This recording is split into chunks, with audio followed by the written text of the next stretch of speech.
Good morning student. जैसा कि आज आपने टॉपिक देखा है त्रिकोणमिति ट्रिग्नोमेट्री।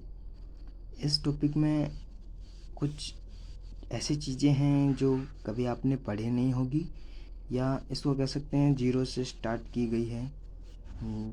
जीरो लेवल से जो त्रिकोणमिति जहाँ से स्टार्ट होती है वहाँ से स्टार्ट की गई है। त्रिकोणमिति के अंदर जैसे हम जानते हैं कि क्या होता है त्रिकोणमिति में।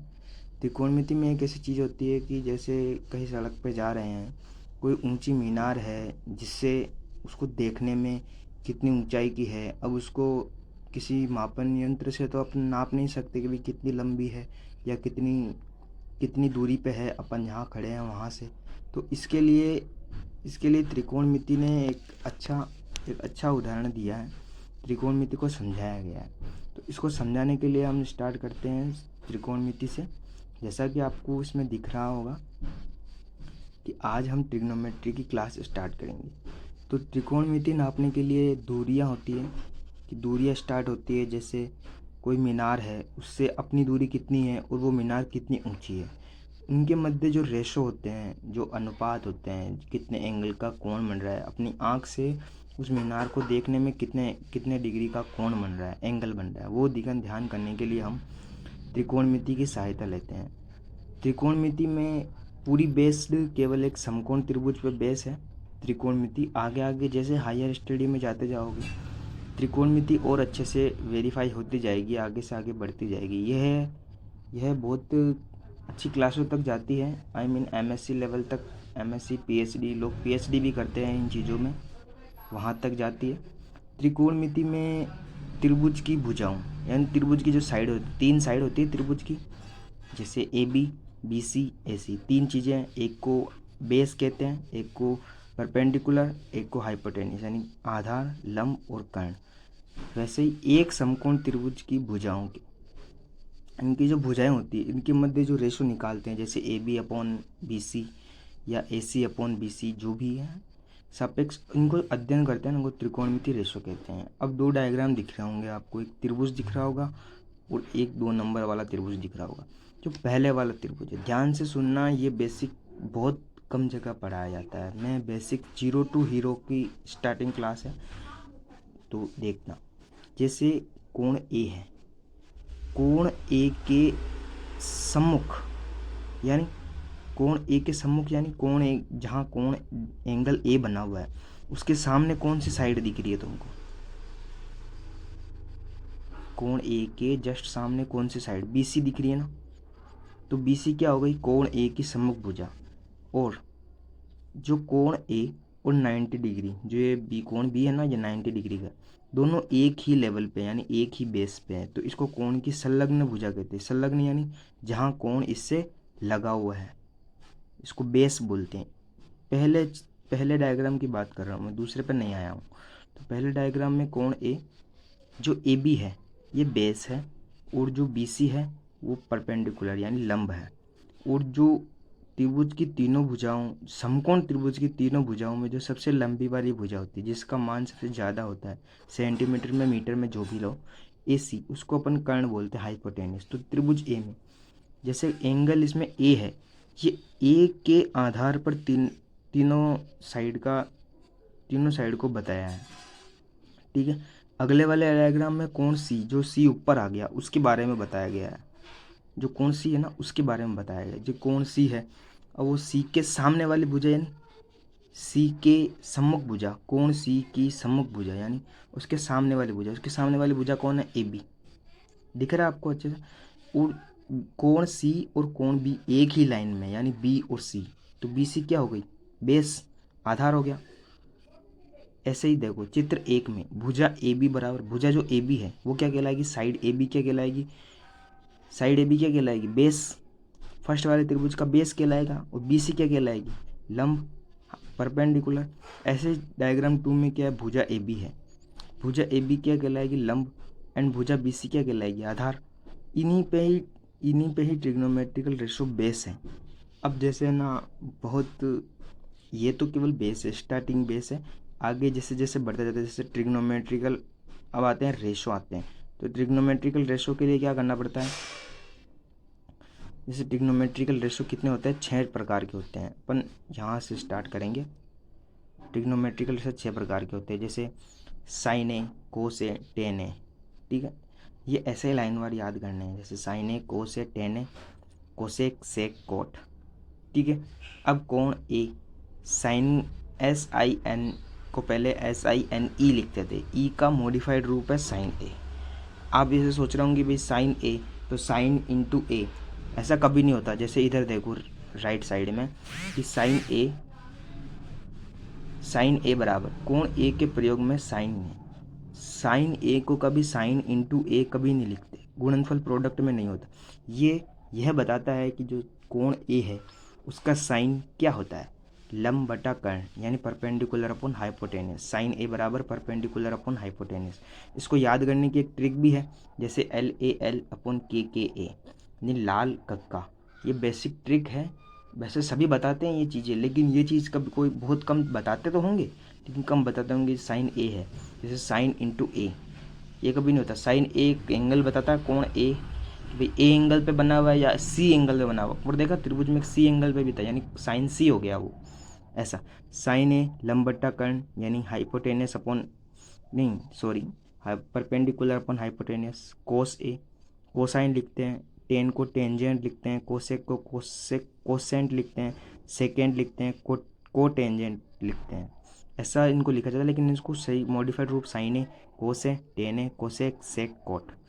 ये कभी एंगल और साइन कभी अलग अलग नहीं आएंगे, जैसे sine cos tan cosec sec cot, ये जो भी बोलते हैं या लिखते हैं ये सब गलत है। जब तुम्हें एंगल ही पता नहीं, तुम साइन कोस त्रिकोणमितीय रेशो कैसे निकालोगे, वो चीज़ें बताई गई है। जैसे कोसेक ए, साइन ए का उल्टा होता है। साइन ए को अपन लिख सकते हैं 1 अपॉन कोसेक ए, कोसेक को लिख सकते हैं 1 अपॉन साइन ए। साइन का उल्टा कोसेक, कोस का उल्टा सेक, टेन का उल्टा कोट। यह सब व्युत्क्रमानुपाती यानी रेसिप्रोकल होते हैं। जैसे साइन, अब इधर देखो राइट साइड में साइन ए का होल स्क्वायर, इसको अपन लिख सकते हैं साइन स्क्वायर ए। एंड लेकिन कोसेक ए को अपन लिख सकते हैं साइन ए का होल इनवर्स, ये लिख सकते हैं। लेकिन कभी ये इनवर्स आगे नहीं आएगा, यानी साइन इनवर्स ए नहीं होगा, ये चीज़ नहीं होती है। ये चीज़ अलग उच्च कक्षाओं में बताई जाती है कि भाई साइन इनवर्स ए है, उसका वैल्यू अलग होती है। ऐसा अपन जैसे स्क्वायर का किया वैसे इनवर्स का नहीं कर सकते, ऐसे ही होता है। अब ये देखो जैसे टेन ए है, टेन ए बराबर क्या होता है, साइन ए अपॉन कोस ए। जैसे साइन ए की वैल्यू है BC अपॉन AC और कोस की वैल्यू है AB अपॉन AC। जब इन दोनों का डिवाइड करेंगे तो AC से AC कैंसिल आउट हो जाएगा, क्या बचेगा BC अपॉन AB, वही होता है टेन ए। देख लो टेन ए की वैल्यू क्या आ रही है, BC अपॉन AB, ये चीज़ यहाँ बताया जा रहा है। अब टेन का उल्टा कोट होता है, यानी कोस ऊपर आ जाएगा, साइन नीचे आ जाएगा। ये चीज़ें यही याद करने की है, जो बोलते हैं ना कि प्रैक्टिस ज़रूरी है। प्रैक्टिस नहीं, एक ही बार देखते हैं एक ही बार में याद होती है। अब बहुत जनों को ये प्रॉब्लम होती है कि सर ये जो है ये अपन ये याद नहीं कर पा रहे हैं। ये जो चीज़ें होती है ना एंगल्स, इन एंगल को याद करने का बहुत ईजी तरीका है, सिर्फ एक लाइन याद करनी है। ये लोगों को याद ही नहीं होती बहुतों को, तो मैं बताना चाहता हूँ इसको याद करने की बेसिक ट्रिक। सबसे पहले है 1/2 याद कर लिया, फिर इसके नीचे रूट लगा दिया, फिर उसके ऊपर √3/2 लिख दिया। बस ये 3 याद करने हैं, यानी 1, 2 और 3 चीज़ याद कर ली। तो सबसे पहले स्टार्टिंग करते हैं 1/2, 1/√2, √3/2। अब इसका उल्टा कर दो, ये यहाँ आ गया, ये यहाँ आ गया और ये यहाँ आ गया। ठीक है, वापस देखो, शुरू से देखो, जीरो और इनको तो भूल जाओ, अपन को 30, 45, 60 ज़्यादा यूज आते हैं। ये चीज़ें साइड वाली चीज़ें कम यूज आती हैं। ये केवल 1, 2, 3, ये 3 चीज़ें याद कर लो, पूरा काम हो जाएगा। सबसे पहले 1/2, 1/√2, √3/2, √3/2 यहाँ आ गया, 1/2 यहाँ आ गया, ये वाली चीज़ यहाँ आ गई। ठीक है, अब इसका इसमें डिवाइड दोगे तो ये आ जाएगा, इसका इसमें डिवाइड दोगे तो ये आ जाएगा, इसका इसमें डिवाइड दोगे तो ये आ जाएगा, यानी साइन अपॉन कोस टेन होता है। ये चीज़ यहाँ बता रखी है। अब यदि साइन एक, ये भी याद रखना है, साइन 0, 0, तो 0 यहाँ आया तो ये 1 यहाँ आ गया, 1 यहाँ आया तो 1 यहाँ आ गया। पहले इसको उल्टा करो ना, 1 यहाँ आ गया तो 0, ये वाला ये 0 यहाँ आ गया। ये चीज़ें बता रखी है। 0/1 0, 1/0 जो 1/0 होता है वो हमेशा इन्फिनिटी होता है, इसकी वैल्यू अपरिभाषित होती है या इनफाइनाइट बोलते हैं इसको। अब कुछ नहीं करना, कोसेक कोसेक की वैल्यू निकालनी तो क्या करेंगे, साइन का उल्टा कर देंगे। सेक की वैल्यू निकालनी तो कोसेक का उल्टा लाइन लिख देंगे वापस। कोट की वैल्यू निकालनी तो टेन की पूरी लाइन को उल्टा लिख देंगे। ये याद हो गए, इनको केवल एक ही बार याद करना और एग्ज़ाम में हमेशा याद रखना। अगर कोई एंगल का, अगर 10th क्लास या 9th क्लास का बेसिक ही है ये, अगर एग्ज़ाम में कोई चीज़ें हो तो ये टेबल आप पीछे जो आंसर शीट आती है या आंसर कॉपी आती है ना, उसके पीछे ये बना लिया करो, ताकि क्या है एग्ज़ाम में टाइम बचता है। टाइम बचने के साथ साथ और भी चीज़ें होती है कि भाई हम फास्टली क्वेश्चन को सॉल्व कर सकते हैं। ये चीज़ें याद रखने लायक है, इन पे बेस क्वेश्चन अभी करवाएंगे थोड़ी देर बाद। आपको ये चीज़ों में कोई भी डाउट हो कमेंट में ज़रूर लिखें, और कोई भी दिक्कत आ रही हो कि भाई ये क्या चीज़ है, एक बार वापस रिपीट कर दो या मेरे को बता दो। अब क्लास देखोगे आपको सब चीज़ें समझ में आ जाएगी। Sign, cos, tan, cosec, sec, cot, ये 6 ट्रिग्नोमेट्रिक रेशो होते हैं, ये चीज़ें। जैसे कि अब अपना अगला टॉपिक है पूरक कोणों का त्रिकोणमितीय अनुपात। पूरक कोणों का त्रिकोणमितीय अनुपात यानी जो 90 डिग्री से कम होते हैं। अब देखो आपको एक चीज़ दिख रही होगी, इसमें एक 90 और 270 के बीच में एक जिगजैग वाली लाइन है ना, जिगजैग वाली लाइन, ये जिसको जादू की लाइन बोलते हैं। आपके यहाँ केवल 90 डिग्री का ही बता रखा है, आगे जैसे हायर क्लासों में जाओगे तो 180, 270, 360 ऐसे अलग अलग आएंगे। तो क्या है, ये जादू की लाइन बोलते हैं। यानी जब साइन 90 माइनस थीटा है, 90 आ रहा ना उस लाइन में, तो 90 का मतलब जादू होगा। यानी साइन बदलेगा कोस में, टेन बदलेगा कोट में, क्या होगा, साइन बदलेगा कोस में, टेन बदलेगा कोट में, एंड सेक बदलेगा कोसेक में। यानी sine 90 minus theta, sine 90 minus theta, 90 वाली लाइन पे खड़े हो और पीछे जा रहे हो, यानी ऑल मतलब सभी जो रेशो आगे आंसर आएगा उनका कोस आया तो वो माइनस में नहीं आएगा, हमेशा पॉजिटिव आएगा। ऑल यानी ऑल, साइन यानी साइन पॉजिटिव, साइन आएगा बाकी सब नेगेटिव आएंगे। ये आगे की बातें, अभी केवल ऑल पे क्लिक करना है। ऑल साइन टेन कोस, जब 90 डिग्री से कम आ रहा है, यानी साइन 90 माइनस थीटा क्या हो गया, कोस थीटा। कोस 90 माइनस थीटा क्या हो गया, साइन थीटा। साइन बदला कोस में तो कोस बदलेगा साइन में। 90 का मतलब है चेंज होगा, बाकी साइन का साइन भी आता है। अगर साइन 180 पूछे तो साइन 180 माइनस थीटा क्या हो गया, साइन थीटा, वो भी प्लस का, क्योंकि साइन यहाँ पॉजिटिव आएगा। ऐसा कैसा, cos 90 minus theta, tan 90 minus theta, cot 90 minus theta, tan theta, sec 90 minus theta. ये पूरक कोण है, यानी 90 डिग्री से कम वाले पूरक कोण उल्टे वाले। इसे अब आगे आगे अगले वाला टॉपिक है, ये जादू वाली लाइन याद रखना। ये 11th क्लास में बताते हैं कि भाई ये जादू वाली लाइन क्या क्या कारनामे करती है, इसी पे चेंज क्यों होते हैं। जैसे ट्रिग्नोमेट्रिकल आइडेंटिटीज़, 3 आइडेंटिटीज़ है, बहुत अच्छी है। ये sine square theta plus cos square theta बराबर 1, ये कभी पीछा नहीं छोड़ेगी, हमेशा काम आएगी। ये जैसे आएगी सारे काम में, वो ज़्यादा काम आती है। 1 + tan स्क्वायर थीटा क्या होता है, सेक स्क्वायर थीटा। स्क्वायर को उधर भी लेके अनरूट भी कर सकते हो, ये आसानी होती है इनको क्वेश्चन को सॉल्व करने। 1 + coat square theta cosec square theta. अब इसके यूजेस हैं, ट्रिग्नोमेट्रिकल यूजेज, जैसे कि अब मैंने क्लास स्टार्ट करते समय बताया था कि भाई ट्रिग्नोमेट्री का यूज़ क्यों किया गया, क्या ज़रूरत पड़ गई कि भाई ट्रिग्नोमेट्री इतनी ज़रूरत पड़ गई हमको कि भाई ट्रिग्नोमेट्री पढ़नी पड़ रही है। ऐसा होता है कि जैसे मैंने पहले भी उदाहरण बताया था, वापस बता रहा हूँ। जैसे कोई क्लास में चलते हैं, क्लास के बाहर जैसे भवन बना हुआ है, विद्यालय बना हुआ है, अपन चल रहे हैं, विद्यालय के ऊपर जो झंडा लगा हुआ है उसको देखने के लिए क्या करेंगे, अपन नीचे से ऊपर देखेंगे, और वो झंडा कितना ऊपर लगा हुआ है, उसकी हाइट कितनी है, तो हाइट निकालने के लिए क्या करेंगे, अपन ट्रिग्नोमेट्री का यूज करेंगे। ऐसा तो है नहीं कि भाई वो फीता लेके उसको नापने चल जाएंगे, ऐसा नहीं होगा, क्योंकि बहुत ऊंची है, इमारत बहुत ऊंची है या भवन बहुत ऊंचा है।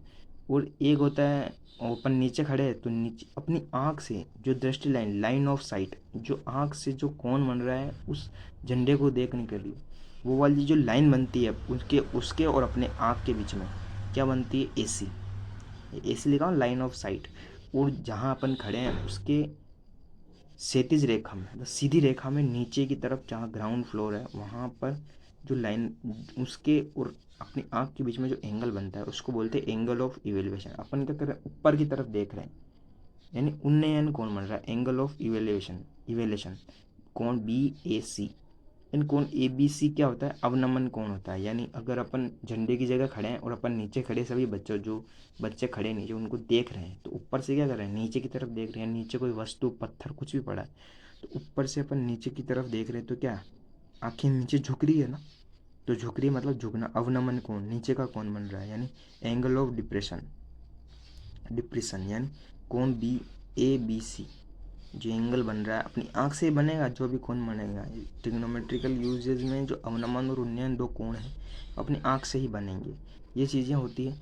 अगली क्लास में मैं एग्जाम्पल्स लेके आऊँगा, कुछ क्वेश्चंस लेके आऊँगा, इन पे बेस्ड अगर कोई भी दिक्कत आ रही है तो आप कमेंट बॉक्स में ज़रूर बताना।